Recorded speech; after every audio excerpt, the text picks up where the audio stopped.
Ladies and gentlemen, 5 minutes to go. Hölgyeim és uraim, 5 perc és kezdünk!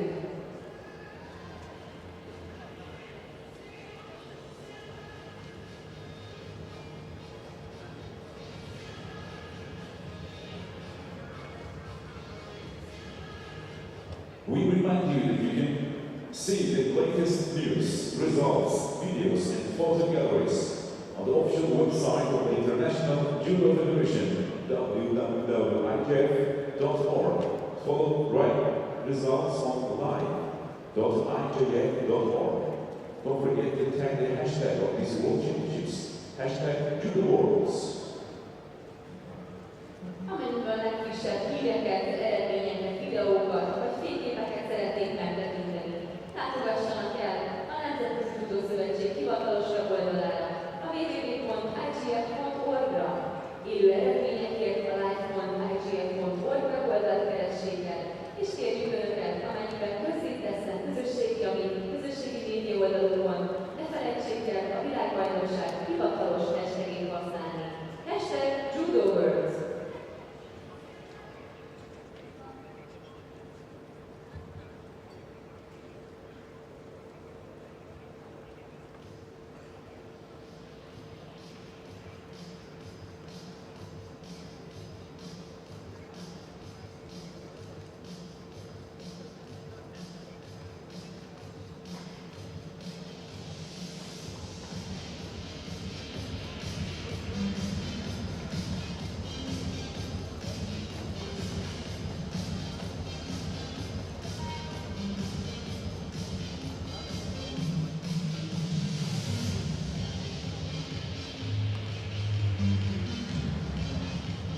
Minutes to go. 3 perc és kezdünk!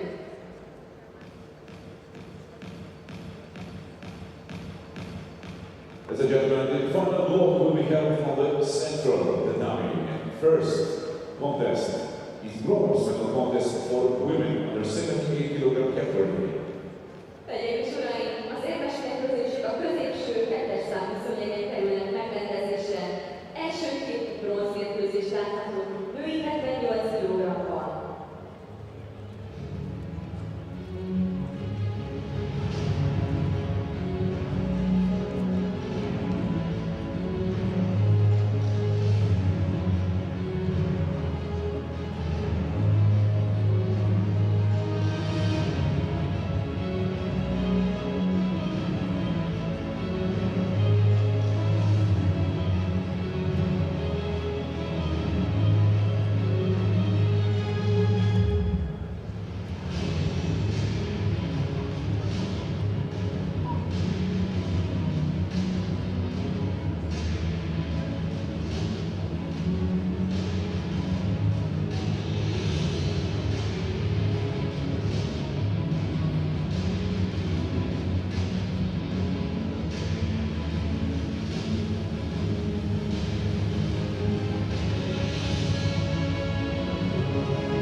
To go. 1 perc és kezdünk!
Welcome to Budapest, the capital city of Hungary and the host country for the 2021 World Judo Championships. Now, this wonderful city plays host once again to this incredible event, and the judo has been amazing, and we've still got lots more to come, believe me.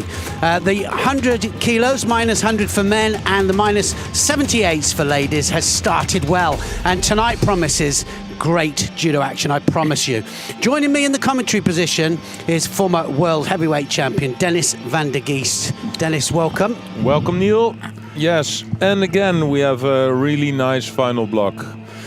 Yeah, and also some big upsets already today. We're going to talk about it later on. Some fantastic ippons today, and that's what it's all about. Here we're just joining here the finalists, and just have a little look and see how they are going through their paces out there in the training hall here. Malonga, the defending world champion, and of course she's up against Wagner of Germany. Big nerves there, Dennis. Yes, of course. It's a final for Malonga. Well, you can see with the red back patch that she's the reigning world champion, but the big chance for Wagner because she's in absolutely top class today. We come to the bronze medal matches first, and as you can see, world rankings up there and their ages. World ranking 30 for Turchin, and for Imiki of Japan, she's world rank 5, but she's not going to go to the games. Such is the depth in Japan, of course. We're going to have a look at their road to the bronze medal matches, and so Turchin first. Let's have a look at her first round match. This is against Nikiforova.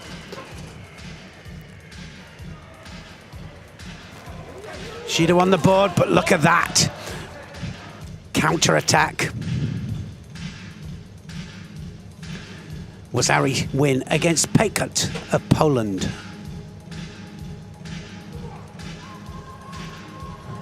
Uchimata. And Pekut then gets tipped onto her side. Wasn't a great score, was it? But it was enough. Loses to Malonga by Ippon. And in her repechage match against Lenir of Israel, the young Israeli doing so well, but gets taken back here. Kouchigari there for a Wazari, and now an Ouchigari for the second Wazari, and that is enough to take her through to the bronze medal position. Road to the bronze for Umeki Mami, Japan. Umeki, world rank 5, and fighting for third place at the World Championships. Can you imagine having no chance of going to the Olympics? But Ippon, first of all, in her first match against Stangerlin of Italy, and it was a Wazari first of all into the Yushiro Kesakatami. Only 10 seconds needed to get the Wazari, second Wazari, to win the match. As always, Japanese, fantastic with the transition. Ippon against Mazuz of Gabon. And look at that, Ashiguruma just catches the knee there. Beautiful technique to score Ippon. Quarter-final against Malsan of Germany. Again, Newaza, fantastic Newaza. All of the ladies team from Japan have great transition and great Tachiwaza and Newaza.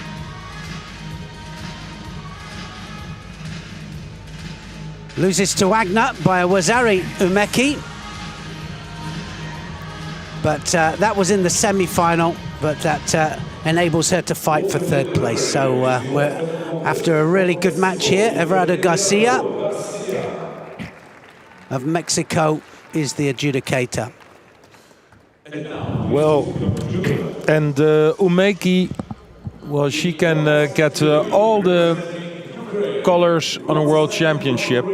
She was the world champion in 2015, 2017. She won a silver, and now she can add up a bronze to her collection. She just wants the whole lot, mate. Yeah. Just the whole lot.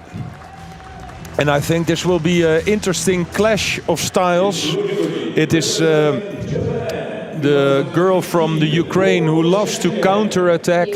If people come in, then she's really good in rotating them to use the energy and the attack from their opponents. Umeki is for me not like a Japanese female fighter like most of them. They all have a good uchimata. She loves to make the haragoshis, the ashigurumas, just on the outside, further, yes, on yes, the yes. outside, the further leg. But that also gives Turchin the chance to counter-attack her. Let's see what will happen. Yeah, it should be interesting. Umeki in blue here and Turchin in white. Big arm over the top. And straight away, Umeki doesn't like that. It's going to be a Shido, is it? Straight away? Yep. It is. So Shido penalty, and for non-judoka out there, that little yellow badge up there, there's 3 of those, and it's all over. So they can't afford to just drop or not attack or step outside that yellow area there. That could also be a second Shido for Umeki, because the strong left-handed grip from Turchin, but she ducks underneath with the head. It's a left-handed fight, but you can see that in the start of this bronze medal contest, it's Turchin that's so much stronger. It's almost impossible for Umeki to get to her left stance. Yeah, left to left. Of course, it's always tempting, isn't it? Just have a little go at that front leg when you get somebody right to right or left to left. And I think that, like you said there, Turchin there dominating the grips at the moment. Oh, that was almost a score for Turchin. You could see Umeki wants to make... If the uchimata was her favorite technique, it would be more easy for her to turn the leg in. But because she wants to make the haragoshi, she wants to make the outer side hip throws, the ashigurumas, the rotation that she has to make against Turchin is so big. I think you're right, and I think that the counter will be the main thing, and also that big left hand of Turchin there, and again dominating the head, causing Umeki all sorts of trouble here. Well, now Umeki has the left grip, and she can attack to the left. That was the first time Umeki had a chance to attack the left leg of Turchin. But then you see the rotation she has to make. She needs this left arm also over the top of Turchin. But it's really difficult for her to reach there. You can see that the arms of Turchin are a little bit longer. She can put the gap in between quite big. I think she's got to just be a little bit careful she doesn't overstretch, because it's left to left here. If she overstretches, Turchin is going to rotate on her right leg, and then there's going to be all sorts of problems. Oh, now but here then. it was Ari, and of course straight into the hold down. You said it before, the transition from the Japanese women is amazing. Always, and it never fails, does it? It's all part of one movement. Only needed to hold there for 10 seconds because she had the Wazari on there. It was just that one mistake from Turchin, and that one mistake was enough. Umeki gets the bronze. She has the whole lot. Yeah. Gold, silver, and bronze. And I think Turchin, her plan was great. This was the plan. The only thing was that she could not stick to the plan for the full 4 minutes. She was dominating, but then you saw Umeki getting one time the left hand in the back, on the back of Turchin, then the second time. And you know the Japanese, if they have the right grip, they will work for it for 3, 4, 5 minutes. They don't care. But if they have it, they'll definitely attack. Yeah, they can throw. Oh, for sure. And throw. And that's the main thing, isn't it? I mean, you've got to take the grip off, but you also have to attack at the same time. This was the left to left. She went for the leg there, but everything was going in the right direction. And it was directly into the Yushiro Kesugatami. Great transition and a really well-timed Osodagari there. Technique, brilliant. She had to get it right. The head had to be going forwards because if it wasn't, she was going to get countered. Osodagari drives off that back leg, dominates the sleeve. Look at the pull on the sleeve there, and she keeps that under control all the way into the hold down.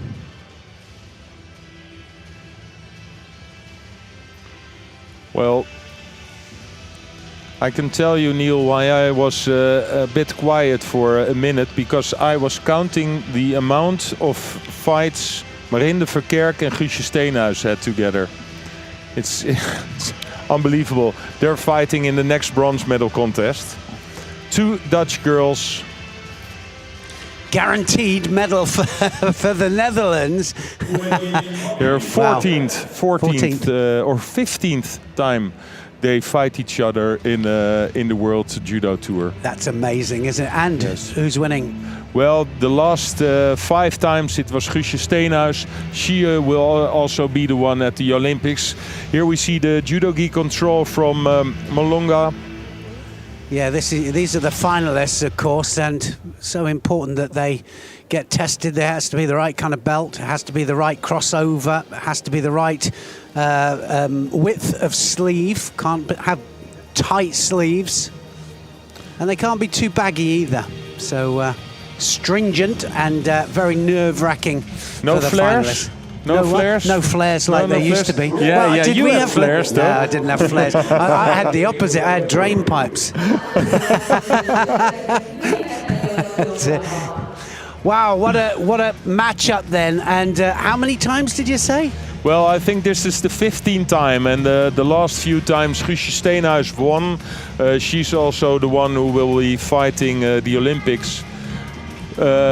Something really nice to tell about Marijn de Verkerk. She was the world champion in 2009, winning in her home country. That was, well, that moment that gave everybody goosebumps. The whole stadium was packed and she was the world champion. After that, she won loads of medals, and this is her final match. Wow. And for me, it's a shame that she has to fight Guusje Steenhuis. Yes, it would have been better if they both had a bronze medal contest, not to each other. But, well, this is how it ends up. If somebody loses in the semis and the other one already loses in the quarterfinals, you can meet each other in the end. Well, this is her pathway. Look at that arm lock there with the legs, and that was her first round match there, Verkerk. Up against Mayra Aguiar of Brazil. It was Honso Komaki against Wagner. She loses by a Wazari, but wins by Wazari against Malsun of Germany. Count manages to get the landing there. That was enough.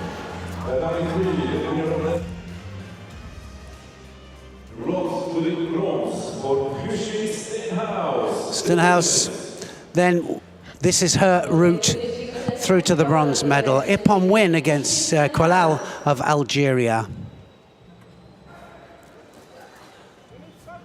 So failed attack there. Looks like she just drops on top and takes advantage. Yeah. Just controls the top half there. Big mistake there from Qualal.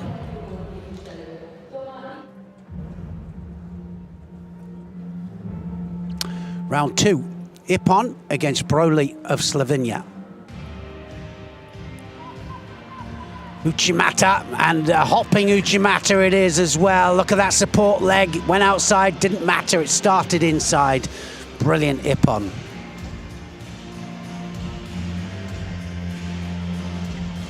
Ippon against Lenur of Israel.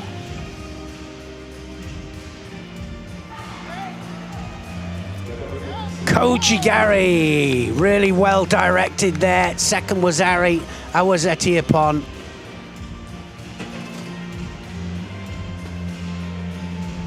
Loses by Ippon to Malonga, the reigning world champion. Yeah, who didn't?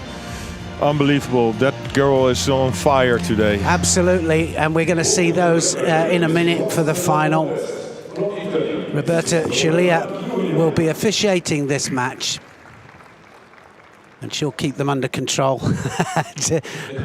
Well, Wow. this will be a real tough fight, Neil. They know each other so very well, and every time when I see them fighting together, it's Guusje Steenhuis, who looks a little bit stronger in the gripping. She's like really left-handed and extreme left-handed. And Marhinde Verkerk always has to try to break the grips and throw in a soda, a hip throw or a shoulder throw. But with all the power of Guusje Steenhuis, it's very difficult for Verkerk to get the movement. And it will be a long fight. Yeah, I was going to say, it's difficult, isn't it, to plan when this is the 15th time that they've fought each other. Yeah, and coming out here, in the judo tour here in the IGF judo just tour, on because that. maybe Fought at home as well. Yes. Yeah, of course. Yeah, sure.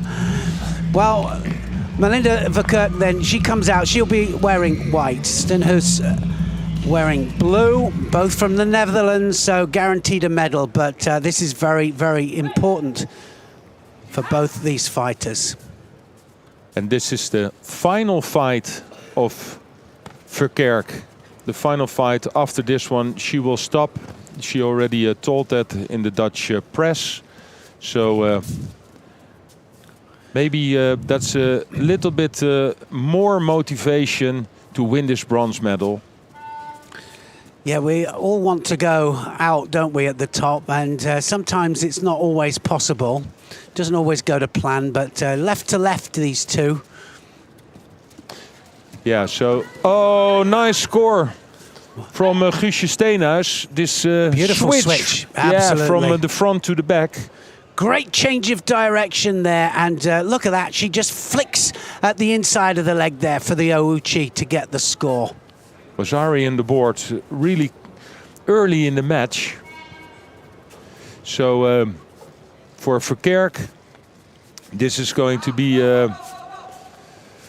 well, a long road, isn't it? Yes, She's got to really dig in now, make sure that she puts the attacks in. Well, you think it's a left-to-left-handed fight, but that's not true. Verkerk loves to make out of the left-handed situation, she wants to make the right-handed attack. But that's why Steenhuis also has the left arm really strong. Can she counter her? Yeah, she's keeping her off the floor there. You know, we talk about grounding. When the elbows touch the floor, then anything that happens is counted as groundwork. Look at that. That was the beautiful switch there from Steenhuis. Yeah, because it was not, the hook was not that good in, but it was the perfect timing, perfect timed moment.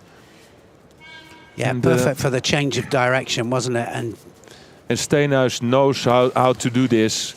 She knows how to defend, just doing enough. And for Verkerk, it's really difficult to throw Steenhuis. Well, can you imagine, you know, there was Ari on the board for Steenhuis and now a Shido on the board for Verkerk. And she is the one who needs to attack, but she cannot break the grip from Steenhuis. Every time this left arm of Steenhuis pulling the sleeve from Verkerk. Yeah, she's just dominating at the moment and just choosing when she's going to attack. And Verkerk finding it difficult to break through the defences. She can't afford any more penalties. One more up there and it will really put her under pressure.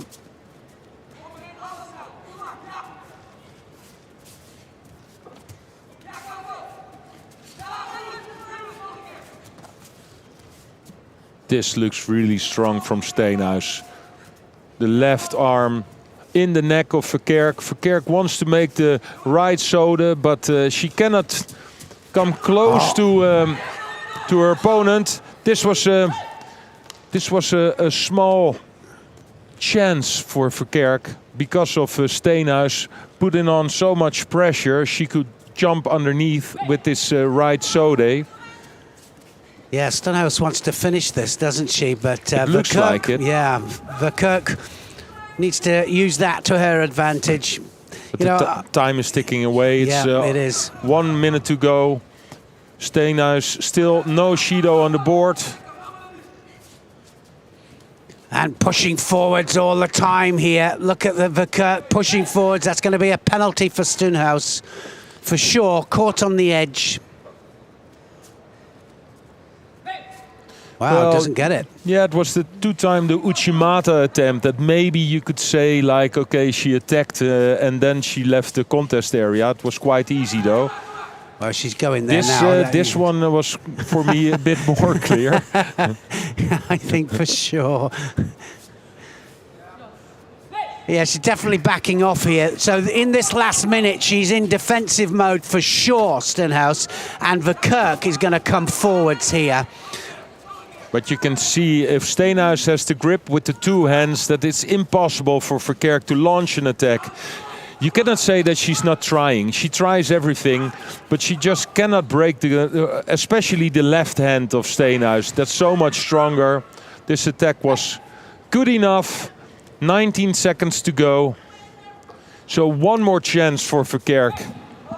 I think an all or nothing situation. Just throw caution to the wind. That's what she needs to do now. It doesn't matter. It's a bronze medal in the World Championships at stake here, and she needs to just go for it. Any attack now, last 5 seconds.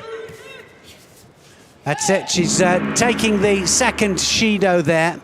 I'm wondering whether they'll award it to her, but anyway, the match in the end goes. it doesn't matter because it's Steenhuis who wins her second medal at the World Championship after the silver medal in 2018. Now a bronze medal in the collection, and well, it's a shame for Verkerk, but I think she can be very proud. She had such a career with not only gold medal at the World Championship. Look, man, this is sportsmanship. They fought each other so many times, but well, she's going to say, I tell you now, in 10 years' time they'll be having a coffee saying, I was thinking 15, I think that's enough. 15 fights. It's the end of an unbelievable career for Verkerk. If you look at it, world champion 2019, won a silver, won a bronze again. At the Masters she won Grand Slam 2 times winner, Grand Prix 2 times winner, European champion, 5th at the Olympics. This girl was on fire for such a long time. Guusje Steenhuis, well, it's not a new kid on the block because she already won a lot of medals. She's definitely, in my opinion, the right pick for the Olympics. And she showed also in this bronze medal contest that she was the stronger one also today and the last few times they fought. But for Marijn Verkerk, it's the end of a long career, yes. And what a career it was. So respect for her. Brilliant change of direction there, and Steenhuis went forwards. Watch this, and then just switches the direction, blasts off that back leg, and takes her onto her side. Almost like Ashiwaza. Yeah, no, it was beautifully executed. The timing, like you said, it wasn't such a big reaping action, but she just timed it, and she was already going over for Verkerk, wasn't she? Like sometimes what happens when the floor is wet and you have absolutely. And then you're out of balance. Slip. Yes, but sure. then you have the well, then you can find your balance back again. But here you had the problem that somebody was also pushing you to the tatami. And like you said, look at that! What a way to finish. The pair of them come together at last. Big smile on Verkerk's face, and a big smile on this lady here. On her face as well, because she has won the bronze medal. And I think Verkerk was really important for Steenhuis. She's back on track again, won a medal at the Europeans, now a bronze medal at the Worlds. And I think the battle with Verkerk that made her also, back on track. So here comes the final. Madeleine Malonga of France, the defending world champion, Anna Maria Wagner of Germany, and we're going to have a look at their roads through to the final. This is the lady. She's absolutely on fire. They're both, though. I mean, they're both unbeaten, of course. That's why they're in the final. But this lady has been throwing everybody all day. Wazari here against Prodan. This was probably her hardest fight. Yeah, it started a bit rusty, but afterwards, she found the right pace. Yeah. It picks up. So Wazari first match. Here we go. In the quarter-final against Turchin, scores an ippon. And again, that arm round the back, and then massive Uchimata there. Just hooks on the inside, right on the edge. Flat on her back. What a strong lift.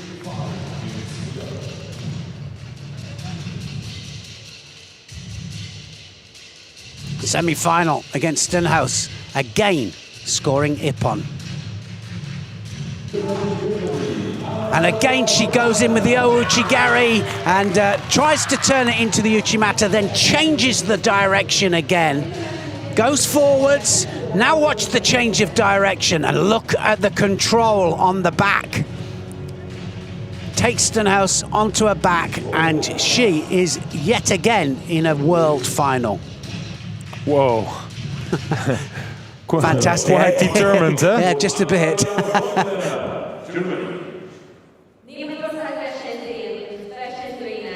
Wagner, ippon against Batbaya of Mongolia. Big rangy movement there, and look at that Uchimata. Went to the outside first, then the inside. Ippon, Shmaleva of RJF. Ouchigari, and a driving Ouchigari it is. She was expecting the Uchimata, I think, and she changed the direction again. Wazari against Mahinda Verkerk.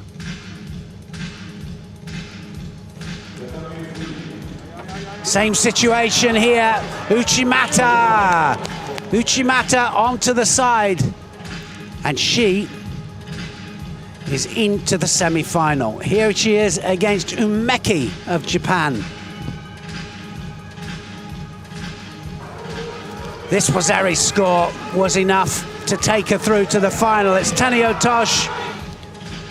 Catches her on the rebound here. Umeki was going for the outside, and she uses her hands to take her onto her side for a score.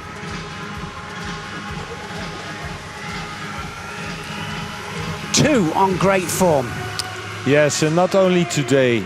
For me, this is, of course, Umeki lost. Umeki also, I think, was one of the best fighters today. Well, she won the bronze medal now, but these two, it's not a coincidence that they are in the final. Of course, Malonga, as the reigning world champion, started this year in Doha at the Masters, won the gold medal, like in easy, beating everybody.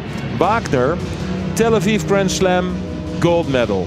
Kazan, a month ago, gold medal. So this girl, it's not strange that she's in the final, aren't they? These are the two favourites. Raul Camacho of Spain will be refereeing this match. And this will be a real hard right-to-right-handed fight for sure. They both like the grips. They like the grip in the neck or on the back of their opponent. So it will be right-to-right. They both are great throwers.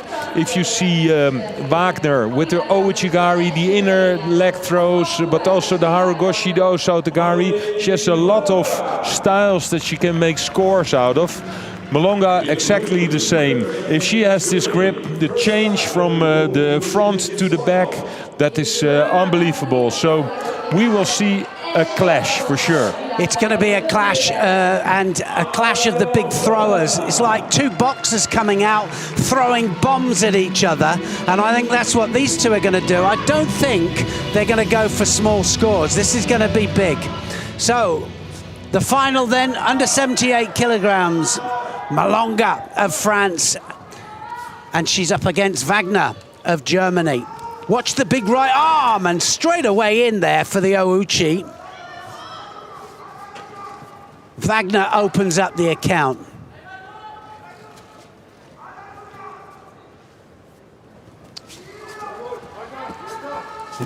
They've met 3 times before. 2-1 at the moment, Malonga.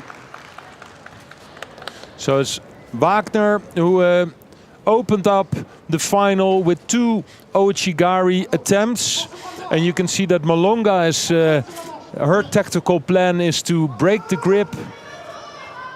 She's taking a little less risk than Wagner.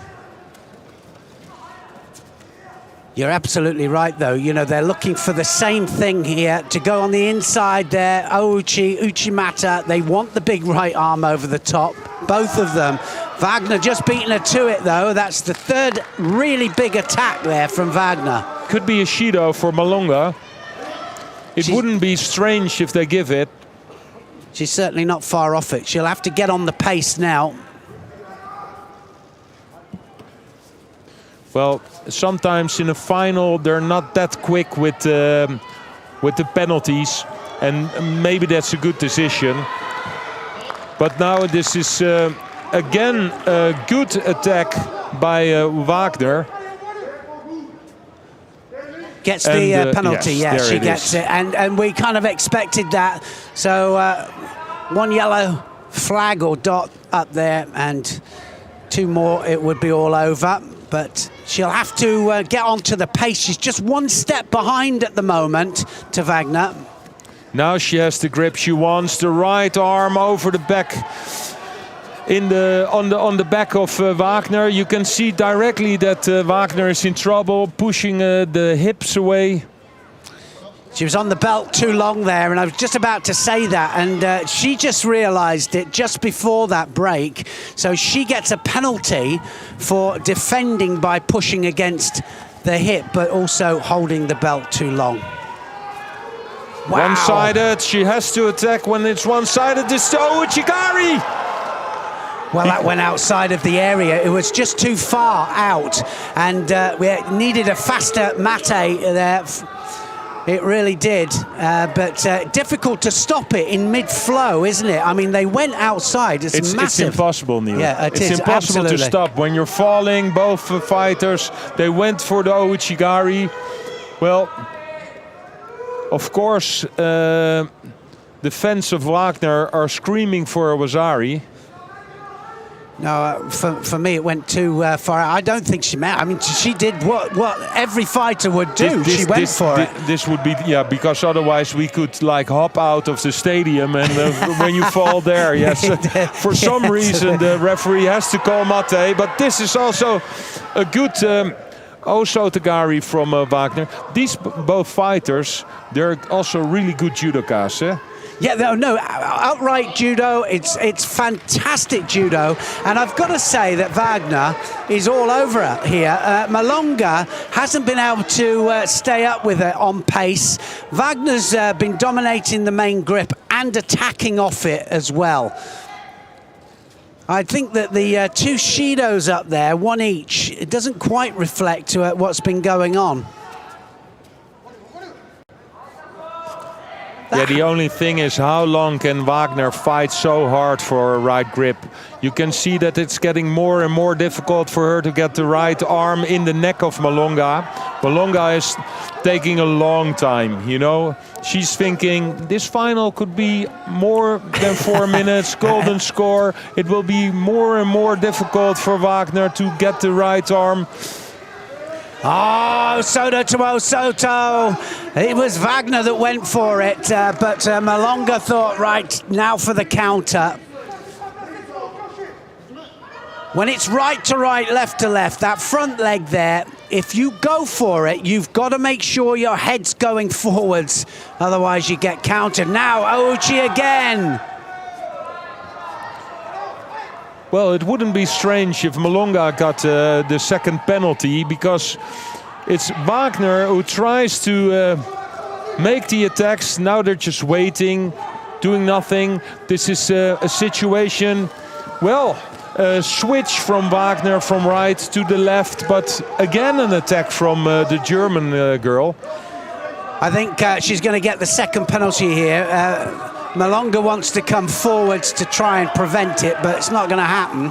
So she gets the second penalty, and definitely Wagner now. She piles on the pressure. This is a big chance for Wagner. You can see Malonga, she's having a hard breath. You see her like, a lot of energy already spilled. But now she has the strong, Wow, that was one of the first times we've seen Malonga with the dominant grip, and she was straight in there. And Wagner, well, I'm glad that wasn't on a man, because I think he would have broken in half. It's you know, yeah, the ladies seem to be a little bit. Did you see this defense? Yeah. Like on the knees, well, on the body, like everything was in it. Well, my knees were screaming there. They were. Yeah. So into golden score we go, into golden score. Those two penalties there to Malonga go over, and so still one more to her and it will be all over. But do you see how she's breathing? She gave so much, but oh man, everything was in this one. Now it's open, so no tactics anymore. You can see they're both so tired. It opened up the fight. They will go right to right. They will go in for massive attacks. I think it's going to end in a score for sure. I think Wagner's got to find something else here. She dominated the first part of this contest, and well, Malonga, the defending world champion, has come back into it. Now she's going over. Wagner tries to do an Ouchi. She didn't have the big right arm over the top there, and Malonga has a little look at that clock there. Won't make any difference though. This is golden score counting upwards there, so they've got to make sure that they attack at the right times.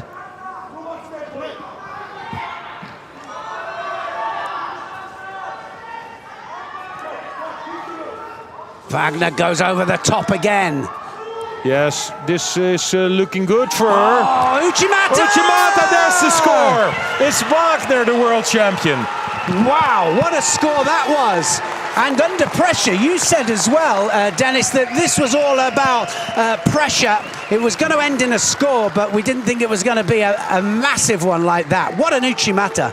Yes, and from the double lapel. So she had the left hand on the lapel, the right hand, because every time she could not get the sleeve of Malonga, she had the lapel, the right hand, and then the lift. We saw it before in her first two fights, the Uchimata. The lift of Wagner in this Uchimata is amazing.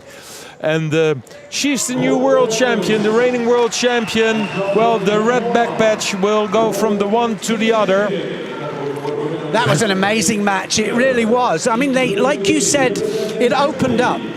All of a sudden, Malonga came back into the match, and Wagner had to go into a different gear, and she goes, what do you think about that? Yeah, so that's celebration. That was superb, it really was, because she did dig deep there. She had to dig deep because Malonga, the world champion, they were looking for the same thing, and that was the inside sweep with the Ouchigari and then the Uchimata, and in the end it was Wagner. And like you said, not sleeve lapel, double lapel, two lapels should I say, and it was a brilliant Uchimata. And you could see in the match, I don't know what happened with Malonga, but quite fast in the fight, she was breathing so heavily. I think she put so much energy. That's also nerves. Absolutely, or, you know, well, to become world champion, that's one. You know, to win it again, I don't know her preparation of this World Championships. In the first few fights, she looked really dominant, really strong. But you saw that after 2 or 3 minutes, she was really breathing hard, and it costed a lot of energy. Yeah, it was. And it was a Wazari in the end that wins the match. It didn't matter. It was in golden score. But it was a two-stab Uchimata. She stabbed, went in first of all, and then the support leg goes in again. Look at that, to get the lift. And she goes right the way over there. She cartwheels over and lands on her side. Wagner, the new world champion. Good stand-up judo, and they were both of them doing stand-up judo. Look and at that's the hand always of great Malonga. to see. Yeah, Malonga puts the arm down there. That's what happens if you have a lapel Uchimata. You can get your arm out, but it wasn't enough because there was so much lift. And after the lift, the rotation of Wagner. Yeah, look, the celebration. Amazing. Nice to see. I mean, it's so nice to see. You know, everybody, every German up in the crowd there, celebrating, and that smile says it all.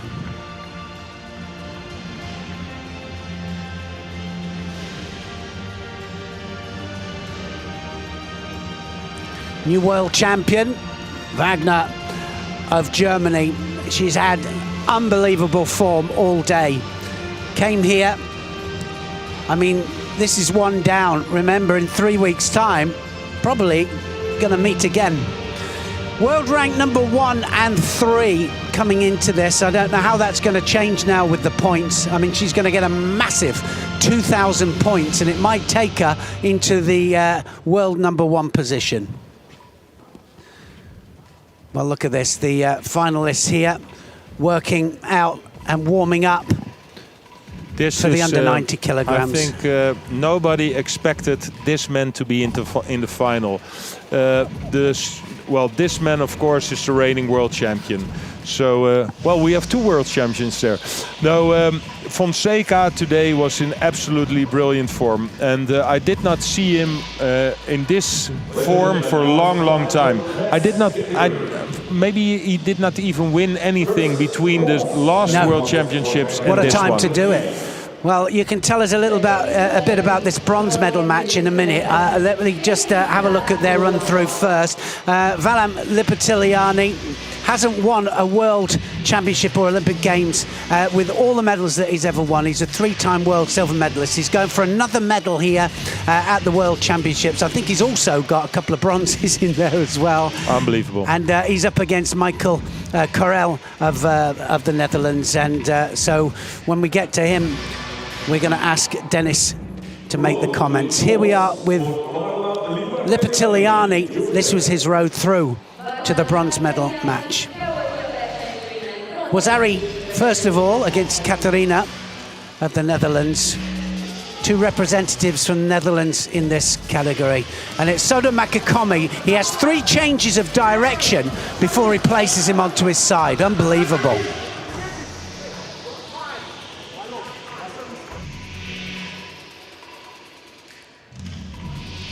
Aida of Japan, also a Wazari win against the very upright stance of Aida.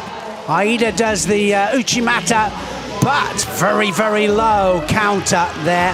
Yoko Otoshi taking him over for a Wazari.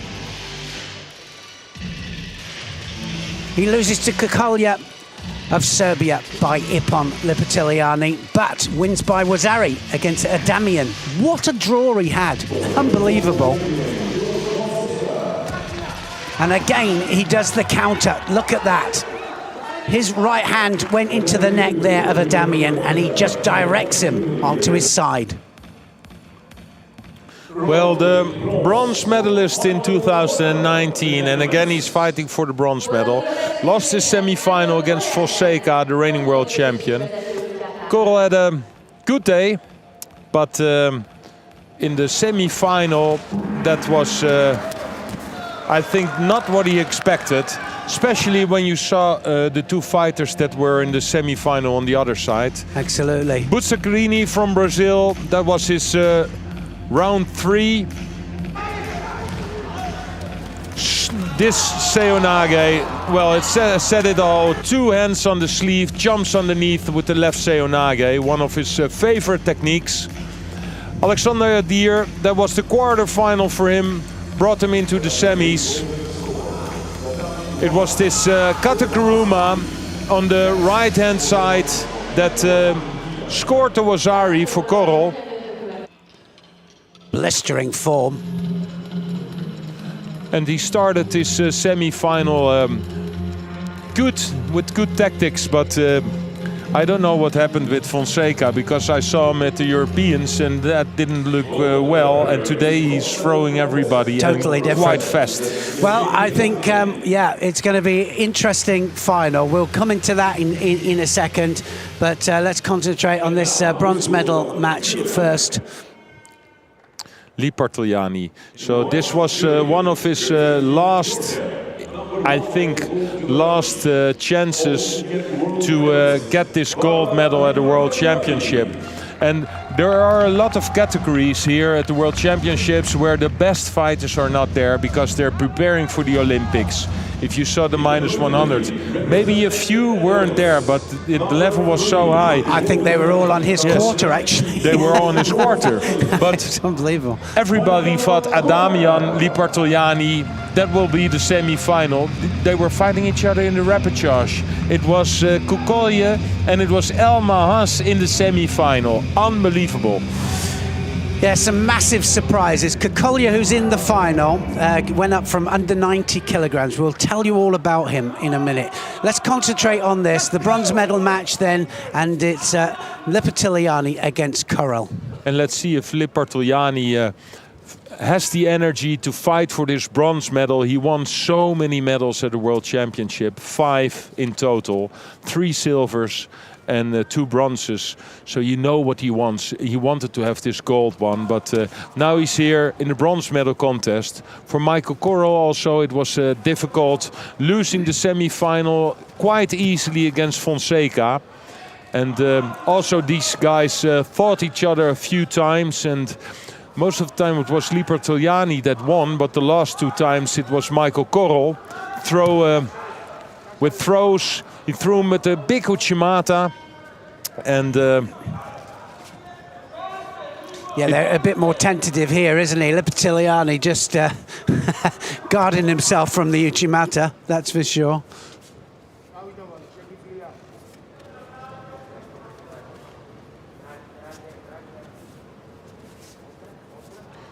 Michael Korol always sticks to his plan, never changes. That's interesting. Well, he has a plan for each individual fighter, comes out. Yeah. Yes, and in my opinion, also when something happens or something unexpected happens, he still stays in his plan. He's really strong with his grips, and then out of a sudden he can jump in with his seonages. And I think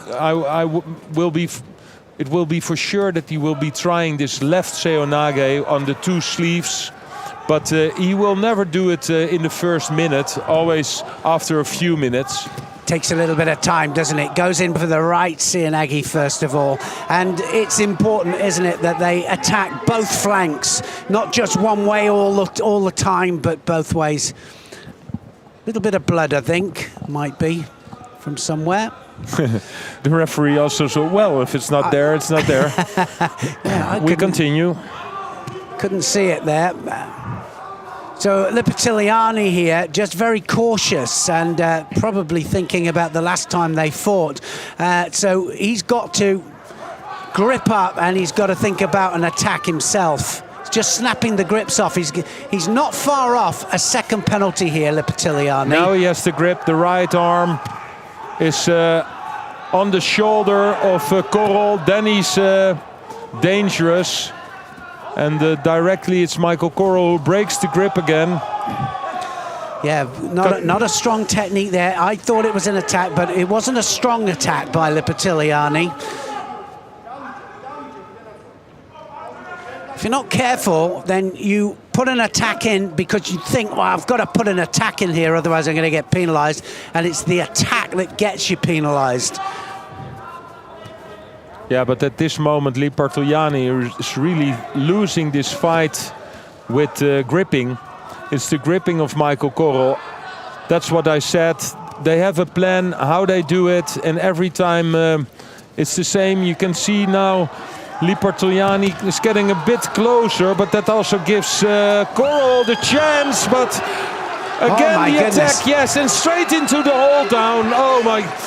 Well, that was unbelievable. He seemed to pluck him out of the floor there, Lipartoiani. Just got a hold for 10 seconds, and that was an absolute disaster for Korrel. He was doing everything right, following the plan that you said, Dennis, and then, wow, failed Seoinage, and it was Lipartoiani, wouldn't let him go to ground, so it counted as a Wazari there. That was amazing. Under pressure.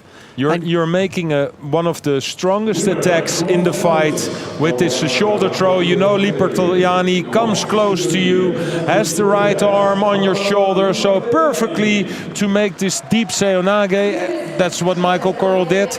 But then from out of nothing, he counter-attacked him well. Of course, we saw him doing it today. He already did it, scored a Wazari earlier on today. But still did not... see that coming, and straight into the hold down as well. I think you're right, though. I think he plucked it out of nothing. It almost, I mean, most people would just leave it, stand back up and get on with it. But this man here, and he's obviously, you know, he's quite upset here because it's another... emotions. The emotions, you know what I mean? It's not about winning the bronze medal. No, it's not. It's about losing the gold. He knows that it's not going to happen again. This was the Seoinage here. Watch Lipartoiani go round the waist. Yeah. He doesn't let him go to ground there. Look at that. And again, Yoko Otoshi, but follows it through into the hold down. Munigatami. The shoulder throw wasn't deep enough, Neil. No, it wasn't, was it? No, look, it's not deep enough. Look, he's completely with his... It's not even between the legs of Lipartoiani. So Lipartoiani was waiting for it. Yes, he was waiting for it. I was going to say that's mainly because Lipartoiani was waiting for it. And then, of course, Yoko Otoshi, and directly, look at the right arm of Lipartoiani there, just feeds it round and controls the upper part of the body. No way he was going to let go of that. Look, this left hand on the belt. Well, then there's so much pulling power. This is what he's known for. And yeah, Korrel already made this right Seoinage once, and now he jumped in, but he wasn't if he rotated a little bit more, then it would not be possible for Lipartoiani to make this counter attack.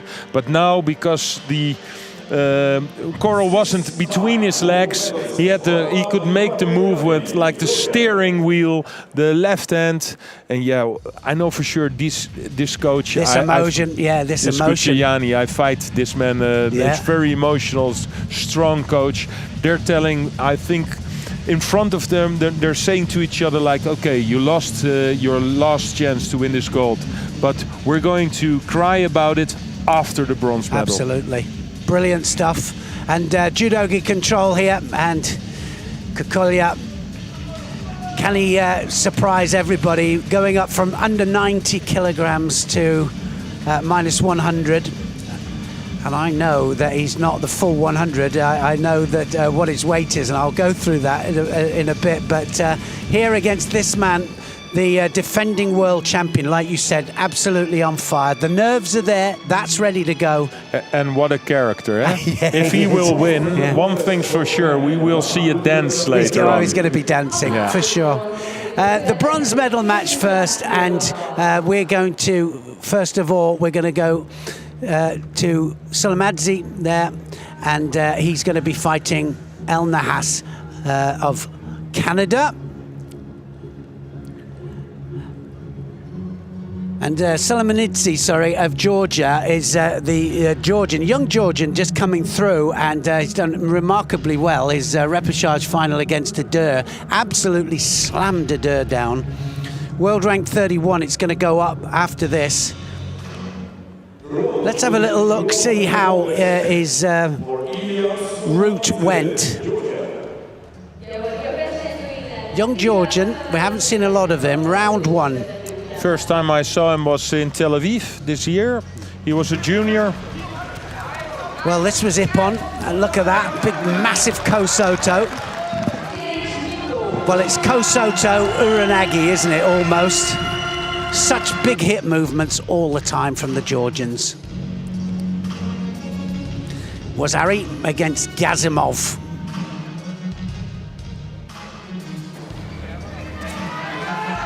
Wow, change of direction this time, Hashiguruma. Ippon against Hagvasaren of Mongolia. This was quite okay. Oh, wow. I've seen this one. Well, that's what the Mongolians want. I mean, that was a grip up, wasn't it? Mongolian wrestling, but then which well, one first? Yeah, no, exactly. He lost by Ippon to Fonseca, but then I think everybody did. And against Adur in the repechage final, he scores Ippon. This time a drop Cianagi, and Adur goes right the way over the top there. Same side grip, brilliant stuff. So his opponent, and it's going to be Shady Alanas, or Shadi, should I say? Excuse me, Shadi. Here's his run through, first round match. Yeah, that's not shady. That's quite. That was quite good, wasn't it? That was brilliant. Hashiguruma. Good technician. Yeah, no, very good. And pulls it out when he needs to. And Elnas here winning Ippon against Imala of Estonia.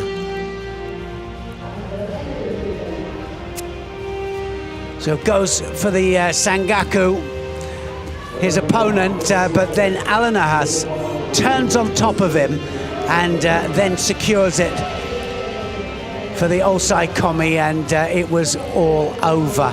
But remarkably, well, they put the Wazari on the wrong board, so he had to hold it for the full Ippon.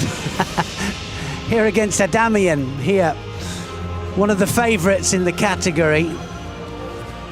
Well, here we see it again, you know, putting your arm in the belt, but that made Adamian. It gave him an advantage, yeah, didn't it? Yeah, gave him an advantage because it took too long to get the arm again out of the belt. Yep, and straight into the hold down. He made a big mistake because he committed, and Ippon then against Adamian.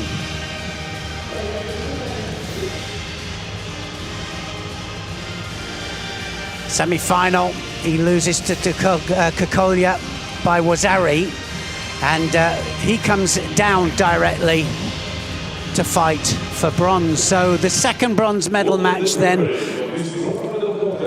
Solmanidze of Georgia up against El Nahas of Canada. Well, it's a really young Georgian. I think he's 19 or something, and well, he's the European Junior Championship, or won the European Junior Championships. And but I did not see him until Tbilisi, and he was fighting. And he was fighting left-handed, right-handed, like going absolutely nuts that day, you know, like a youngster. You know how they can fight, you know, when the tactics are not still that big. And no, he just went for it.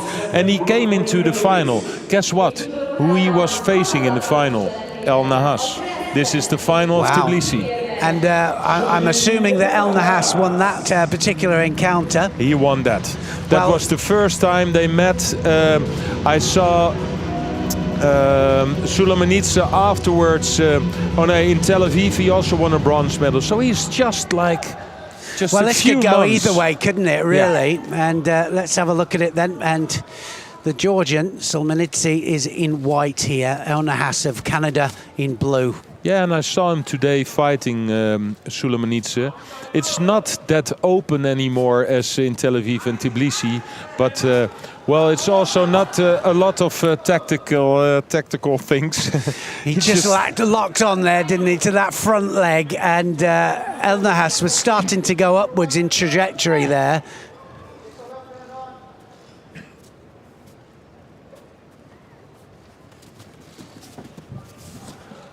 El Nahas with this left-handed Uchimata. Well, Lee Bartoliani, yeah, he's done for today. Won his bronze medal in the style, not the gold he wanted, but what a respect we must have for this man, winning so much medal, and such a nice guy. He's one of the nicest people that I know. He really is. Apart from me. Of course, Neil, of course. No, as well as you. That's better. Elna Haas is in a really technical judoka. Loves his big throws, the Uchimata, but he also makes the throws with the arm on the back of his opponent. Well, that's exactly what Sulaimanidze loves. Fighting really close to his opponent. You see this big right arm on the back. Good Ashiwasa there, the foot sweep from the Georgian. Yeah, I think that this is going the Georgian's way here, and I think Elna Haas is playing into his hands. And I think that, I mean, probably better to catch the sleeve first, and that's probably what I would do. But if he gives Sulaimanidze the chance to do his judo, then because he'll switch. Like you said, he can go right and he can go left.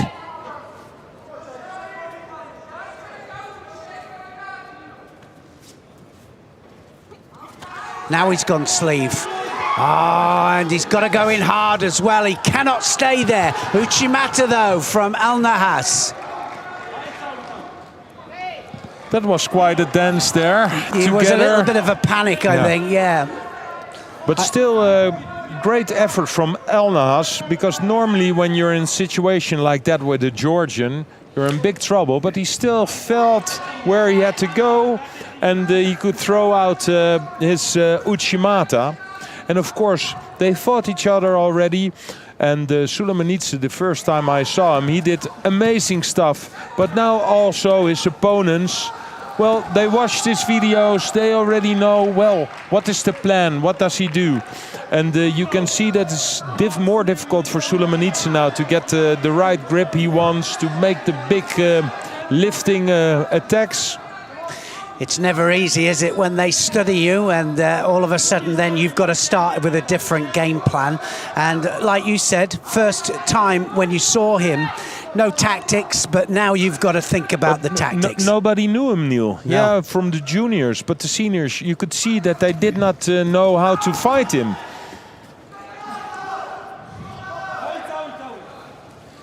So the longer this goes, I think that, yeah. The longer this goes, I'm just saying, I think the more it will come towards Elna Haas. And I think that Sulaimanidze here needs to change. Pile on the pressure a little bit. Elna Haas, just carry on doing what he's doing, because playing a good tactical match here. No penalties up there. And that's always good, because it means they're both attacking. Setting him up for the Uchimata, it better go in hard.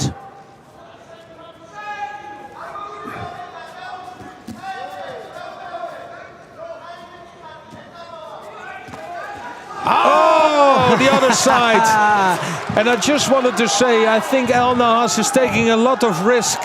That the grip of Sulaimanidze, the right arm on the back, it was too easy, you know? Well, and also he kind of almost invited him in, and I said he had to go in hard. He went in half-hearted there, gets taken onto his side for a score. Look at that. Hippon, it's going. That's his teammate there. Yeah, that's his teammate That's who his just teammate, won the bronze as well.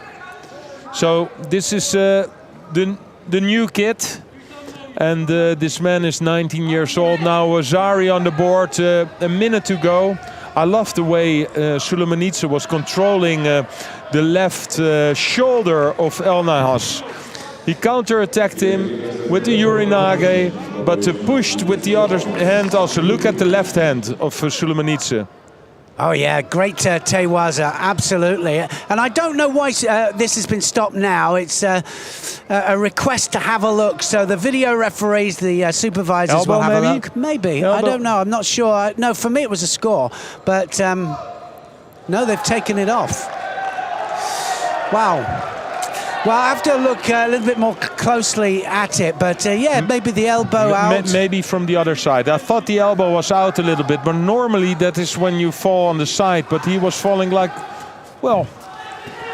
Oh, now it's El Nahas that goes into it. No. Now we'll have to have a look at the landing there as well. I think they will watch this again.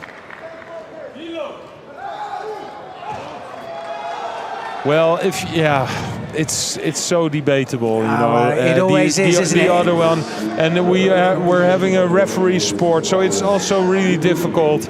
Because it's not a clear Wazari, well, you know? It's never clear, is it? When it goes side to front, it's never clear. And and we've had so many of those at the championships where, you know, you look at it and you go, oh, well, was it, wasn't? And from a different angle, it can look totally different as well. I don't think it got the grounding. It's gone. So 2 Wazaris and they're off again. So it's 0-0. What a bronze medal contest. Yes, and Kouchi, he scored a couple of times with that, El Nahas. Yeah, just still out of the gripping. He jumps in. Yeah, he was quick out of it as well. He's got to be quick in and out, because if he stays there for a split second too long, Sulmanidze there will take advantage of it.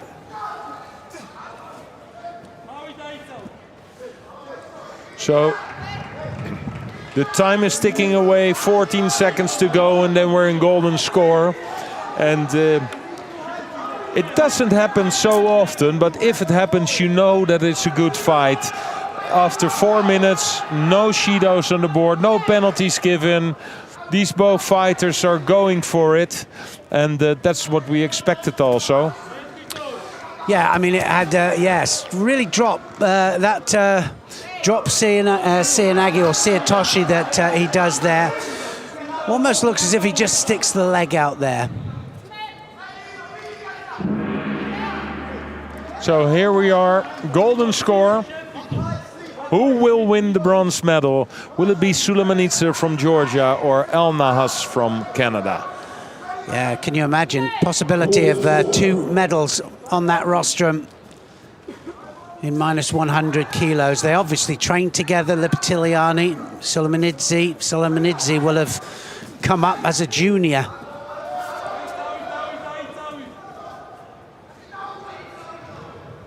Well, if you see how Lipitiliani is screaming for this man, I know for sure this is his training partner or Sensei. Well, that's what I'm saying. Lipitiliani. When he first started, he was looking up to Lipitiliani. Here he is trying to win a bronze medal and stand on the same rostrum as him.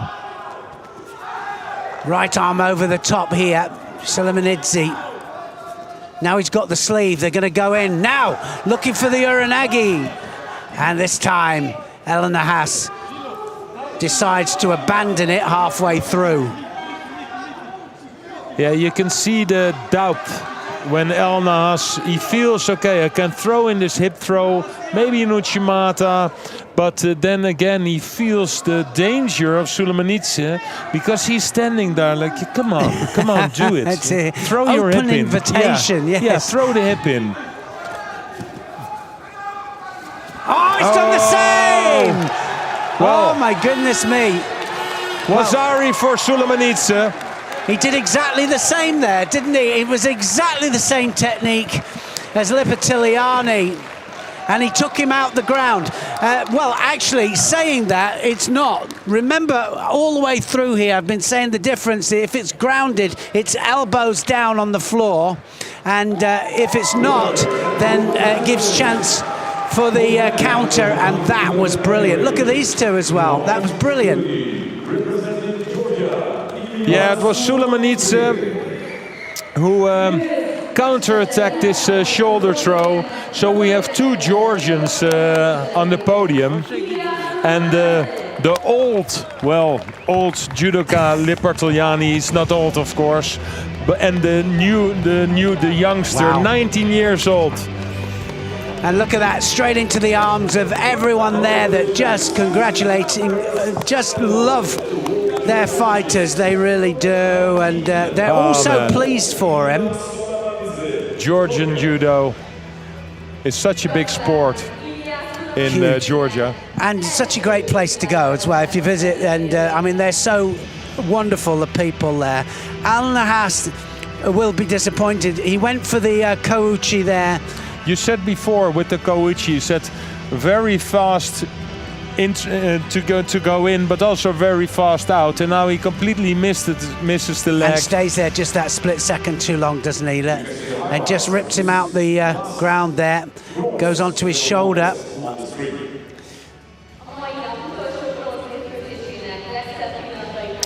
The defense from Sulemanitsa was good. If you see his right leg that El Nahas attacked, how fast he pulled his right leg away, making the opening, the gap that he needs to jump in.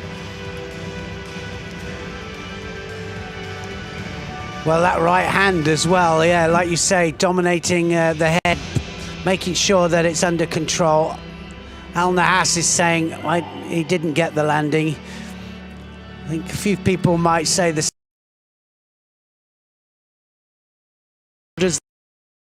and that's what he got the score for. Lipitiliani touches the rafters there in celebration. Like you said, young and old there on that rostrum. Brilliant stuff. 19 years old, winning his bronze medal at the World Championship for seniors. He's not even a senior. So definitely a guy that we will see. Oh, he's going to be there for sure. Oh, look, Grigolashvili. All those fightsmen, they're a team, you can see. Yeah, they're an absolute team. They all support each other so much. It's incredible. So here we go then, the final. This is going to be an absolute cracker. Alexander Kukulya has come up from under 90 kilograms here, and he is, well, he's had the most amazing run through. He's up against Jorge Fonseca of Portugal, the defending world champion. And it's going to be all down, I can tell you now, to the opening minute here, and what Kukulya does against Fonseca, or with Fonseca, because Fonseca's going to come out throwing bombs. Here we go. We're going to have a look how they got to the final here. Kukulya of Serbia. This is his first round match. Ippon against Maptizia.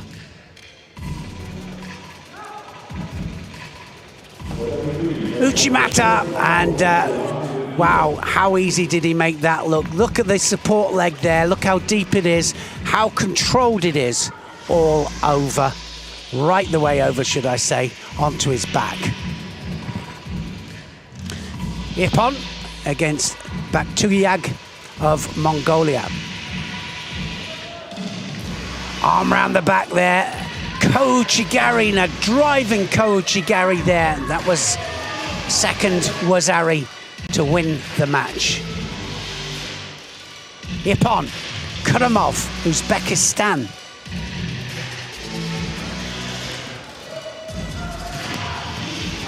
So this time manages to do Udigarami. Can you believe that? How often do you see that? Competition of this standing. Udigatami, I did say that, didn't I? Yes. Ippon here against Lipitiliani. Just say arm lock, Neil. Oh yeah, Wazari on the board for Lipitiliani, and afterwards this massive hip throw. So there it went, the dream for Lipitiliani to win the gold. What a run. Unbelievable, and he is in the final. Well, when he beats Al Nahas, that is in the semi-final. This time, Ashiguruma takes Al Nahas onto his side there. Into the final, first ever world final. This man here also on brilliant form, and he's just blasted his way right the way through. Most of explosive men in the whole judo circuit at the moment. Torabayev of Uzbekistan.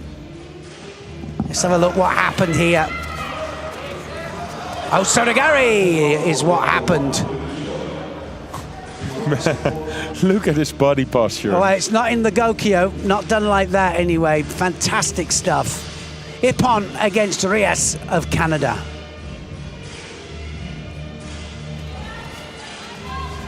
Sorisura Komigoshi, and he goes twice. Readjustment first of all, then the hips come across there, and Reyes goes right the way over.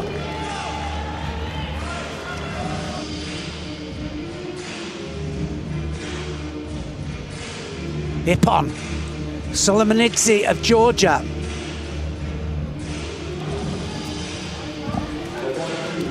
Ippon Sianagi, Maroti Sianagi, sorry, and Ippon, the Georgian, couldn't do anything to stop him. Ippon against Michael Karel of Netherlands. Both Sianagi men, and it's Sorisura Komigoshi and Fonseca with a huge Sodi here, and really, what can you say? Because that man is on fire. Woo. This should be it was unbelievable to see Fonseca, and for me also unbelievable because the last few times I saw him fight, I did not see him fighting like this. So good preparation for this World Championships. Amazing. Because he threw everybody with big ippons. Kukoye made the step from 90 till 100. Why? Because Maidov is fighting also for Serbia. Maidov, former world champion, won a bronze medal in 2019. So Kukoye made the step when they changed the Olympics, like it was postponed. He said, okay, let's try if I can make it. And he just qualified. So we heard that making the final here has qualified him for the Olympics, and that's for certain. Bronze medal wasn't enough. With the medal, it had to be in the final. I looked at the points. Yes. Bronze medal wasn't enough. The only thing that he could do to get to the Olympics, because he did not even win one medal in the 100 kilogram category. Wow. He went to a lot of fights or competitions, did not win any medals, and now because of the silver medal, he's at the Olympics. Well, that is amazing, isn't it? I mean, he's got a world ranking of 54, and that's going to go up, way up. He's going to put him in the top 18 there. This man here is coming out, and wow. Well, he's a swagger is the only way I can explain it there. He's coming out there full of confidence, and I think it's going to go all out in the opening seconds to try and score Ippon. And when Kukoye was fighting 90 kilograms, I did not really like his style. He's quite tall for 90 kilograms, but always winning with penalties and not so much judo. Since he is fighting the 100, it's better for him, isn't it? Yeah, you see that it's better for him. Yeah, absolutely. It suits his body a lot better. And yeah, well, he will never go for 290s because... Well, he's going to have to be very careful at the beginning of this final, because that is going to be crucial. Because I can tell you, Fonseca explodes out of the blocks. Kukoye will keep back. Difference. Look at the height difference. Yeah, I mean, there's a height difference, and he's come up from 90s, and I know that he only weighs 95 kilograms at the moment. So not fully into 100 kilos, which is interesting, giving away 5 kilos, if not a bit more at this moment. Yeah, but how tall he is, he understands that he needs to get the gravity of this tall body quite low. You can see that he has the posture, you know, with the hips backwards, the knees bended. Yeah, because if he stands up straight, he knows for sure that Fonseca is going to skyrocket him. Yeah, also if he sends that thundering left arm of his over the top as well, Fonseca will go underneath it. So he's got to choose carefully. I think that will be a plan, but I think he's got to wait until he feels the Sianagi, and you know what it's like. I mean, you have somebody with a good technique there. If you can kill it first time, then the second, third and fourth, it's never quite the same. No, but until now, Kukoye is doing a great job. Yes, he's tactically playing it well. And 2 times now Fonseca has been underneath him. So Kukoye will have to start. So once he's doing a good thing, good job with the grips. And now what he needs to do is put an attack in as well. Yes, and I think this is also what his coach said to him. Like, don't panic with his first Shido, because you know Fonseca is so dangerous, but most of the time after 2 or 3 minutes it's getting a bit less. And that's going to be a Shido for Fonseca, I think. Fonseca really poor on the edge there, and that was good stuff from Kukoye. Put him under pressure. The tactical plan from Kukoye until now, brilliant. I think the longer this goes, then the better it will come for Kukoye. Can you imagine that? I mean, going up from 90 kilograms, you have no chance of going 90 kilos for your country. You come up a weight category, and you're in the final of the World Championships. Oh, that's going to be a score. Wazari on the board for Fonseca. So this was the first time that Kukoye actually tried to get the left hand. He was only fighting for the sleeve. This was the first time that Kukoye opened up a little bit. He wanted to try this left big hip throw of himself, and directly a score from Fonseca. I mean, he's been on fire, Fonseca. I mean, Fonseca has won, 4 Ippons up to this final. Yeah, but this is what he wants, Neil. Wazari on the board. Kukoye has to come now. So there's the left hand. Can he throw in the hip throw? He has such a strong hip throw. We saw it against Lee Bartogliani. Now he's got it. Now he's got it. Is he going to use it now? He's going to look for the Uchimata. Now the change for the Sumigeshi. 1:14 on the clock. Kukoye has to make this hip throw. I think it will be quite difficult. The referee is talking to the coach. I think he's got to leave, actually. Yep, the coach is leaving. Well, they're not allowed to coach while they're actually fighting. It's got to be on the mates in between. Well, both a little bit of tactics in. Now he's over the top here, Kukoye. But great breaking of the grip from Fonseca. This left arm of Kukoye. Oh! Pro of the tournament. Unbelievable. That was amazing. Look at him, and there's the dance, of course. Double world champion, Fonseca. That was an amazing change of direction there from Fonseca, it was. And, I mean, you've got to say, haven't you, Kukoye was completely sold on it. He was expecting the big technique to the front, and he just switched it to the Kouchi. Ippon, every single match. Yeah, and what a Ippon. Unbelievable. Winning a final like this. Well, of course, we know Fonseca is the big thrower. Yeah, he's the man of the moment, of course. Yeah. We love it. We will see a bit of dancing. That's what we always see when he wins. Here he goes. But it was, of course, the Wazari from Fonseca. When Kukoye opened up a little bit, straight the Wazari for Fonseca. That brought him in in the driver's seat, you know. He knew Kukoye had to come closer to him. Yeah, this was the first Wazari. So Sodi Surikomigosh there, and right the way underneath, and like you say, turned his hips in towards him, and it got him a little bit more of a purchase on it and took him over. Now look at that. What a change of direction there for the Kouchi. Pulls first of all. Look at the pull, and then his head absolutely hits the chest, and he just blasts him backwards. Well, sometimes when I'm sitting with my dad and we're watching judo, so I can watch 2 or 3 hours of not so good judo. If I see one throw like this, I'm happy. It's worth it. It's worth it. It's worth it.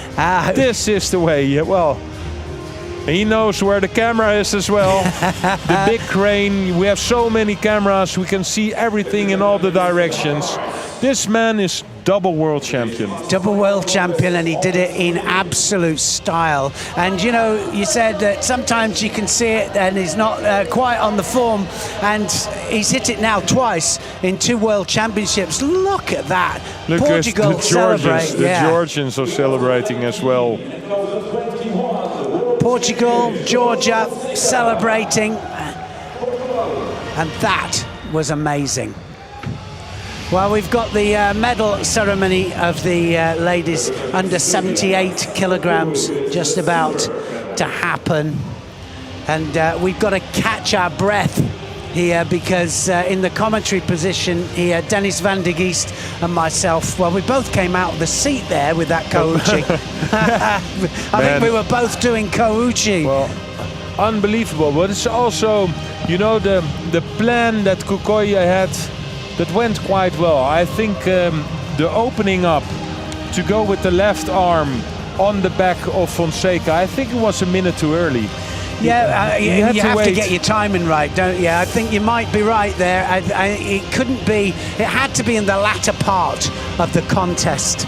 But I think maybe he felt confident enough trying to get for his own chance, the big hip throw.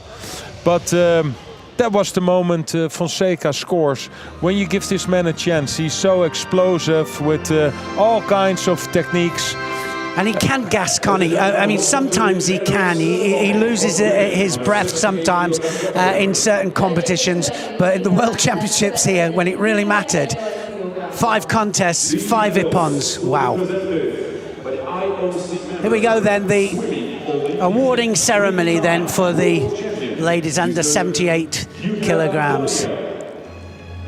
Well, after yes, first the medals, of course, is Guusje Steenhuis for the Netherlands. Again, a bronze medal for Guusje Steenhuis. This is her second medal at the World Championship, but again a bronze medal for the Netherlands. Imaki then gets the other bronze, and what a performance. And not happy with that. She's been a world champion before, but she's still on the rostrum here, and the former world champion here just about to collect her medal. Silver medal this time for Malonga, Madeleine Malonga. New world champion, Anna Maria Wagner of Germany. Wow, what a performance from her. And well, she had such a strong 2021 with a gold medal in Tel Aviv at the Grand Slam. A month ago she won the Kazan Grand Slam, really strong, and now, well, tops it off. World it's champion. Not bad, is it? And we're still one more to come. 3 weeks. I mean, if you're a world champion standing up there, not necessarily, I mean, you knew you were going to be up there around about, and Malonga there says, oh, you've got to give that to me. And anyway, Wagner will be going to the Olympic Games full of confidence, knowing that she can win a major global title. Well, and it's of course another Japanese fighter there at the Olympics, but most of the fighters, they were there. The strongest one, this category was quite full of top athletes. There's only 1 or 2, isn't there, that are missing for the Olympics? Yeah, but also then, you know? the number 2 here in Japan in this category is also absolutely top player. So we're going to hear the national anthem now of Germany. For the national anthem of Germany. Hölgyeim és uraim, kérem, álljanak fel Németország himnuszához.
Well, a brilliant performance from Wagner, and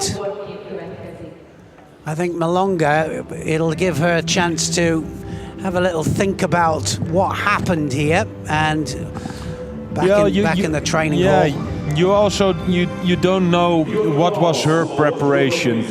Maybe she's already fighting, or the preparation is only for the Olympics, and this was the World Championships. Because in the final, I thought she was not that fit. After exactly. 2 or 3 minutes, she was like breathing really She heavy. was breathing heavy. Maybe she's coming through the World Championships. So we can see the medalists there, and of course we have Stunhaus and Umeki with the bronze medals, Malonga, of course, with the silver, and Anna Maria Wagner the gold. And now is the time they all come together. Yeah, I think you're right. I think preparation, she has to prepare hard now for the next 2 weeks. And it might be a different ball game at the Olympics. Sometimes you just don't know, because in the 81s, in the final, the Georgian, one of the biggest talents, Grigolashvili, who lost against Matthias Kasse, I spoke to the Georgians and he said Chirfimiani was the 60-kilo guy. He should fight. He would have been fighting here, but because he was injured or something, they said to Grigolashvili only 6 days ago or 7 days ago, do you want to fight the World Championships? And reached into the final. So you know, you don't know, and that's the strange situation with the World Championships and the Olympic Games so close to each other, that normally at a World Championship everybody's trained for this big event, and now you know you've got a World Championships that people are training through to get to the Olympic Games. Well, or as part of it. I mean, but it's funny, isn't it, when you say, are we going for both? You know, to win gold at both, very difficult, but possible. Yep. A person like that. Well, somebody like that, it's very possible. But, you know, I always used to think winning 2 major world events within 3 weeks of each other, that's a tall order. You know, your Agbegnanus can do it. Hopefully, Wagner will be thinking, well, she's coming through this, but she'll be going, I've got a chance here to do it. Yeah, and... well, for a lot of athletes also, maybe it's not possible to make the weight 2 times in such a short notice. If you're a 60-kilo guy, 66, well, you name it, and you have to lose a few kilos of weight for every big tournament, I think 2 times in 5 weeks, that's or only maybe 4 weeks, 5 weeks, that's too much. It's very hard, yes, and it can really affect your performance, of course. So the awarding ceremony for minus 100s here coming out. That's why I loved fighting heavyweight, Neil. That's why you did it. That's why. Yeah, but you had a fighting weight, didn't you? You had a weight that, I mean, you didn't like to go up over, you know, I'm sure. No, of course not, no. But in the heavier sections, it's maybe a little bit easier to fight 2 times so close. I know for sure Fonseca will be in good form at the Olympics as well, because he did an absolutely brilliant job today. The 2 Georgians. Yeah, both the Georgians up there. Lipitiliani, the older of the 2, Solomonidze of Georgia as well up there. And, well, the amazing thing, Lipitiliani was shouting for him to get there. This man has been amazing. Alexander Kukulya, what a performance from him. Stepped up to minus 100 kilograms, and he was fighting the defending world champion in the final. And he comes away with a silver medal, and he qualifies for the Olympics. This man here, world champion. He's a character, and I love it. Who's he shouting to? you need fighters like this. Yeah. So unbelievable good in judo, very strong, very aggressive, very different techniques what he can make. But then next to the tatami, also spectacular to watch. You know, it's. Yeah, well, it's a character. You want him. You want him in your poster with the next World Championships or the Olympics. Yeah, of course you do. The dance afterwards, and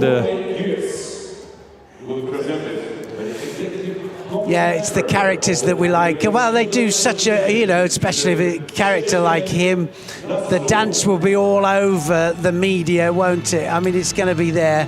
And it's also a guy that next competition he can lose, because it's so talented. But that's also, he's vulnerable. You know, how do you say it? Yeah, no, you're absolutely right. No, vulnerable's a good one. And, you know, that's why we see him sometimes and he'll go out and you'll think, well, that's not quite coordinated and it's not quite working there. But this is a guy that wakes up in the morning, and then he says like, yeah, today. I think I'll do it. Yeah. I think I want to be world champion today again. Here we go. National anthem of Portugal.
Wow.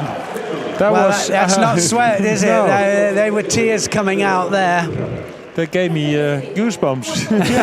No, really it was. No, absolutely. I mean, so that was emotional. From the heart, Neil. Really from the heart. You know, Unbelievable.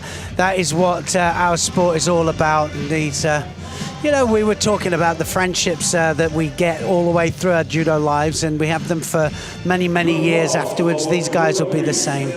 Solomonidze there, Lipitiliani with the bronzes. Kokolja of Serbia, what a performance for him. He gets the silver. Fonseca, second world title, and he did it in absolute style. That's all you can say. So Kokolja, what a smart move for him to fight in the 100s. Maybe in the beginning it wasn't that good, but now with his silver medal he also has the ticket to Tokyo. He will be fighting at the Olympics as well. So great day for him as well. But if there's one guy that made this day, here he is. João Fonseca. Yeah, Fonseca there. What a day. And wow, we've seen some... The Kouchi, Neil. The Kouchi, if you win your gold medal contest in such a way, well, that's the way you want to win. Well, a Kouchi as well is a difficult technique to score ippon with, you know, so you know you've got it right. Look at that, he's sat on the top there as if he owns it. Of course he owns it. Well, we are going to have a look, I think, in a second at the medals and how they're running. And after 6 days now of competition, the last day tomorrow, 3 golds there, 3 silvers and 2 bronzes for Japan. They're easily winning this, but Spain, look at them there. 1 gold, 1 silver, 2 bronzes. Wow. Georgia, 1 gold, 1 silver, 2 bronzes. And France, 1 gold, 1 silver, lying in 4th place. Germany with 1 gold. How many, and a bronze. How many other golds here? Portugal, gold and a bronze. RJF, gold and a bronze. Canada, with 1 gold. Belgium with 1 gold. How many more have we got? Croatia with 1 gold here. 10 countries. That's unbelievable, isn't it? And they're at number 11, Serbia, gold, silver and a bronze. Sweden, silver and a bronze. Uzbekistan with a silver. We go down now to 14, silver for Kazakhstan. Italy next with another silver. Slovenia with a silver. And the Netherlands there with 4 bronze medals. Mongolia, 2 bronzes. Azerbaijan, won, Kosovo won, Hungary won, all these different countries, Israel, Austria, Switzerland, Turkey, and I'm all with happy one that bronze. I did not have to do this, Neil. Well, that was amazing, because wasn't it? what a yeah, but look at the amount of countries. Yeah, it's amazing, and it's just getting...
Well, welcome to our end of day roundup, day 6 at the World Judo Championships here at the Pap Laszlo Arena in Budapest. I'm standing alongside former world champion Loretta Kusat-Dul, and we're going to be talking about the under 100 kilo category for men and the under 78 kilo category for men. We're going to go straight into that final between George Fonseca and Alexander Kukolia.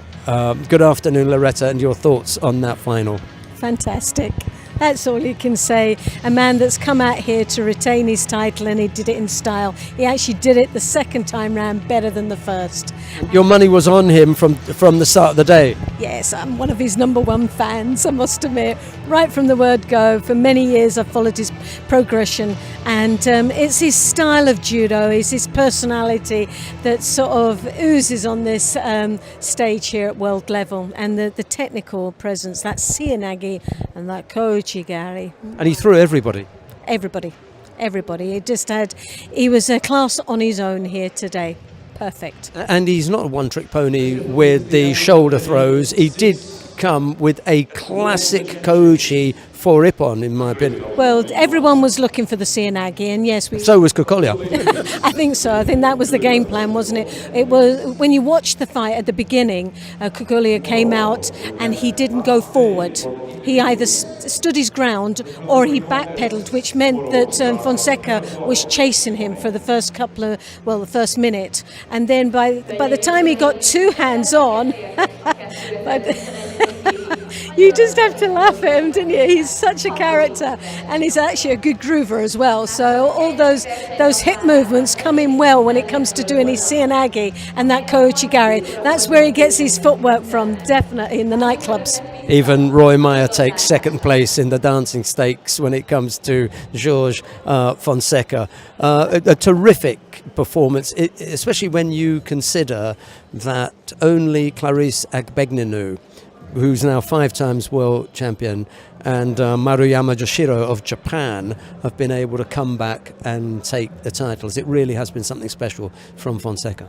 Definitely has. And when you think the obstacles these athletes have had to go over and overcome with their training regime and the competitions and program with the pandemic that we've had, he's done fantastically well.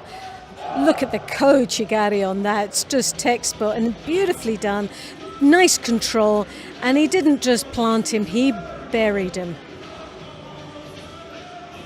And he was still there, ready for the transition as well. He wasn't just leaving that chance for Owazari. He was really on it, looking for, obviously hunting for the Niwaza as well. We've got to say something about his opponent over and above just the normal sort of stuff, because this was an incredible story for Alexander Kukolia as well, wasn't it? Kukolia, well, on the back of this, he qualifies for the Olympic Games. He moved up, obviously, in a tough weight category in the under 90 kilos, where there was no chance of going to the Olympic Games. A bronze wouldn't have been enough for him to do it. No, definitely wouldn't. So getting into the final is what stepped him into getting on that plane to Tokyo, and we wish him the best of luck over in Tokyo. He well deserves silver medal, no doubt about it. Wonderful performance from a man that really has pushed himself to the edge there, and to the best performance I've ever seen him perform. I didn't get the feeling that he was happy with silver and that he'd settled for it. I saw him around the arena before the final came. He was walking out, he was practicing the walkout and what it felt like to get to the tatami. He was trying to get himself up for this. I just felt that in the final, Fonseca was better. Oh, Devin Miles better, definitely. But this is a situation that you had actually had a chance to speak to him just before that final to see how his mindset was about and his game plan. And like you said, he had an overall sort of thought process of what he was going to do. He obviously knows Fonseca very well, and as we all do, we know that he's very dangerous if you go onto him, and that was the thing. And you could see with the game plan from the early start that he either stood his ground or he backpedaled. Backpedaling means that you're disengaging and you can pick up shidos, which then will revert that you have to then start attacking, which means you have to move forward. So it's not always the best game plan to have. Standing still and clamping Fonseca down is most probably your best option. But when you've got someone who's built like a tank and you then make a slight mistake on your gripping and get yourself caught up on the edge of the contest area, then you've only got a limited of choices on how you move. And that was the problem. That was the big mistake. Getting onto the edge of the contest area. There was a moment of where he froze, he moved, but he moved in the wrong direction. Moving on the wrong direction meant he got caught, and then it opened it up for a change of dynamics in that contest, and it was just a matter of time where he was going to get the second throw. We were looking for the Cianagi, but he showed with a little bit of the hip movement for the forward attack and then switched it perfectly for the Kochi, and it was just nice to see a nice end to what has been a brilliant day of judo, I believe. Just before the gold medal match, we had 2 bronze medal matches, the first of which featured Valam Lipitiliani of Georgia. He was up against Michael Corral of the Netherlands. Well, Corral for me is a great performance today, but Lipitiliani, I actually thought that man was going to be in the final. For me, He's got the ability to be on that top stage, and it just obviously went wrong for him again, Cooley up there, where he fought him in the semi-final, and that was a great win, and that was the turning point for that man. And but he came back strong. I think it's important just to mention about the comeback, because he could have just descended and just walked away and left it, but he dug deep and came back to take the bronze. Definitely did. And when you see the performances of the whole Georgian team, they have performed really well. They are so close of a team, so closely knit, that it's like success breeds success. And when you get someone who wins a gold medal and then someone wins another medal, you just think, I want to be part of that gang. And I think when he got to that point, that he obviously lost to get into the final, but he knew that he still had a medal in him. And did he want to be on the outside? No, he wanted to be part of that team with a medal around his neck. He caught Michael Corral with that Yoko Satemi waza for the score, and he'd scored earlier on against Ida Kentaro, the Japanese, in exactly the same way. They both felt that they were on the ground. We're going to freeze this here. The referee's going to call mate, but Lipitiliani was still in a tachiwaza position. Very, very quickly got onto that and caught both of them. Ida Kentaro earlier on, and then in that bronze medal match, Michael Corral. Amazing transition. That was the one thing, and that's what I keep saying to a lot of people out there, is that if you've got good ashiwaza and you've got sharp transition and good niwaza, that's an ingredient for success, to be world class. And then just after that, we had Valam Lipitiliani's teammate, the youngster Ilya Suleimanidze. He was up against Shadi El Nahas of Canada, who came in, the Canadian, this morning as the number 4 seed and really did a terrific job. Definitely did. But when you see your teammate get a bronze medal, yeah, you've got to be, again, part of that gang. And that's what I'm saying. When you look at the results and also the performances of the Georgian team, it's been amazing. It has been a great week for them. And still good more. Hasn't been a bad week for Canada. No, Canada have done extremely well. And when you look, El Nahas has always been a strong competitor. He's always had some nice judo, and he's had a very steady progression through the World Tour. And was it any surprise that where he was fighting for a bronze medal in the World Championships? No big surprise. I think the Canadian team are very, very strong. Again, this is another country that over the years have just got better and better, and the depth of the quality of athletes that they are starting to produce, second to none. And Suleimanidze executing a Yoko Satemi waza for the scoring technique as well. Exactly the same time. They must be practicing that. So anyone who's watching, just watch out. That's where their strengths lie. Right, we had the women in the under 78 kilo category to look at, and we'll do the final first, because the defending champion was Madeleine Malonga of France. She was up against Anna Maria Wagner of Germany.